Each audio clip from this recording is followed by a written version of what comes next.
posisi badannya tetap lurus tapi ini yang bergerak. Anggap aja ini beban berat. Nah, ini secara mekanika ini bukan gerakan mekanika yang baik dan ini akan menimbulkan terjadinya cedera. Tapi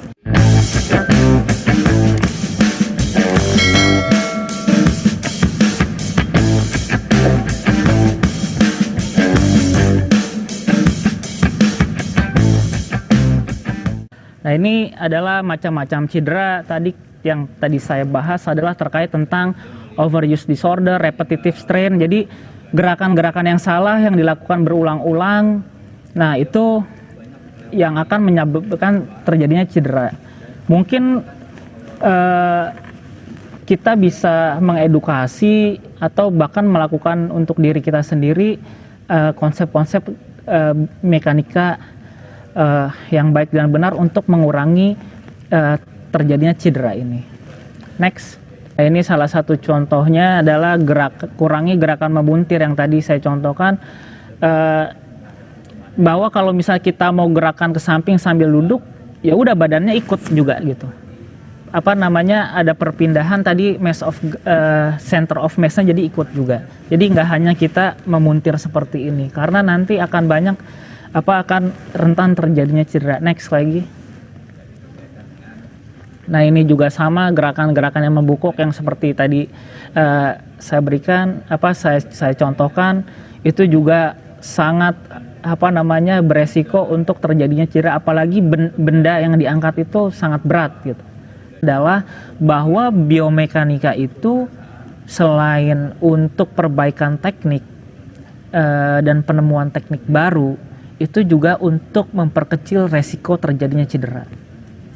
Kita ketahui bahwa khususnya untuk atlet-atlet gitu, baik yang disabilitas maupun non disabilitas, karena pada saat sekarang juga atlet disabilitas itu mempunyai level yang sama gitu dengan atlet non disabilitas, di mana di event Asia Tenggaranya juga ada, di Asianya juga ada, bahkan di tingkat dunianya Paralimpiade juga ada, bahkan bonusnya pun sama Bapak Ibu sekarang yang diberikan oleh pemerintah antara atlet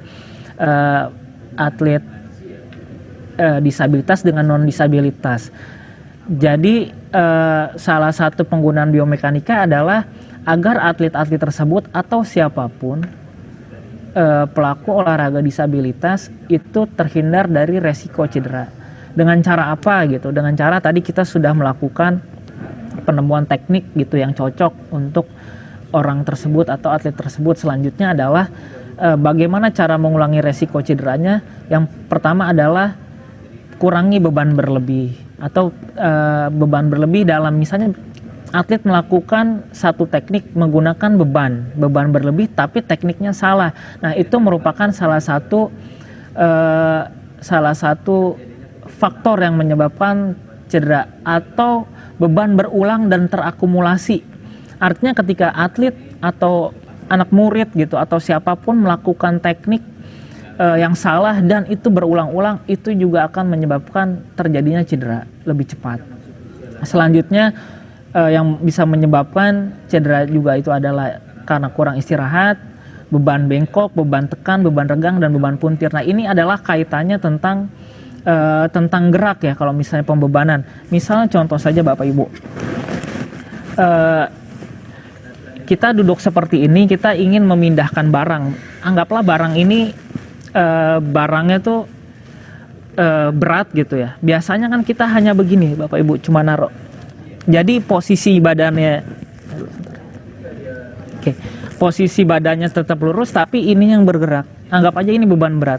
Nah, ini secara mekanika ini bukan gerakan mekanika yang baik dan ini akan menimbulkan terjadinya cedera. Tapi ketika kita memindahkan beban dalam posisi duduk, artinya kita benar-benar harus ketika untuk meminimalisir terjadi, kita memindahkan, diangkat, selanjutnya kita putar badan kita, ditaruh. Jadi badannya tidak lurus tapi hanya nyimpang gini. Ini yang akan menyebabkan cedera dan ini banyak yang terjadi seperti itu.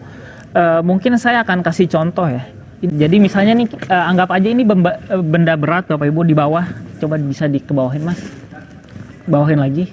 Nah, biasanya kan kita anggap aja nih kita lagi latihan beban atau misalnya mengangkat benda berat. Biasanya kita angkatnya adalah begini kan. Gitu. Atau posisi mengangkatnya tuh ya langsung diambil begini gitu. Nah tentunya ketika misalnya posisi tadi itu adalah pembebanan ada di punggung atau di pinggul bagian belakang gitu. Tapi sebenarnya secara mekanika supaya terhindar secara terjadinya cedera, yang dilakukan adalah seperti ini. Kita pegang, selanjutnya diangkat.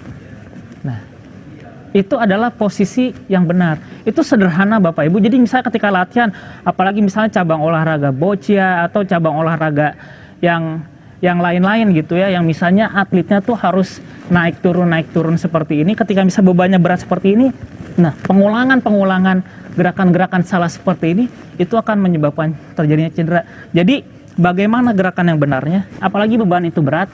Jadi ketika kita ngangkat beban, kita pegang, kita berdiri.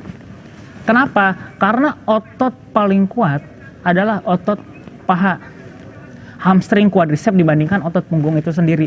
Nah, oleh karena itu perlunya kita mengetahui konsep-konsep mekanika gerak gitu dalam melakukan aktivitas sehari-hari tadi.